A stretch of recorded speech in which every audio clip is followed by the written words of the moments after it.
நம்மளுடைய தோட்டத்தில் நான் வச்ச செடியில் பார்த்தீங்கன்னா கொத்து கொத்தாக அந்த சுண்டைக்காய் வந்து காய்ச்சிருக்குதுங்க. எப்படி ஒரு 3 படி காய் இருக்கும். இப்போதைக்கு பார்த்தீங்கன்னா ஒரு படி காய்க்கு மட்டும் பறிச்சிக்கலாம் அப்படின்னு சொல்லிட்டு கொஞ்சம் இந்த பக்கம் வெளியில் வந்த அந்த கிளைகளில் மட்டும் பறிச்சிருக்கேன்.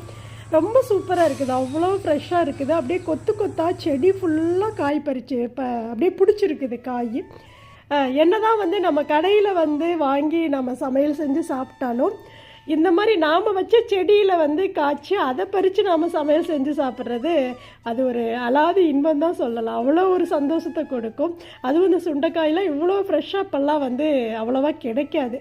நம்ம வீட்டில் உரமே இல்லாமல் வளர்க்குற இந்த ஆர்கானிக் இந்த சுண்டைக்காயில் எவ்வளோ சத்துக்கள் நிறைஞ்சிருக்குல்ல.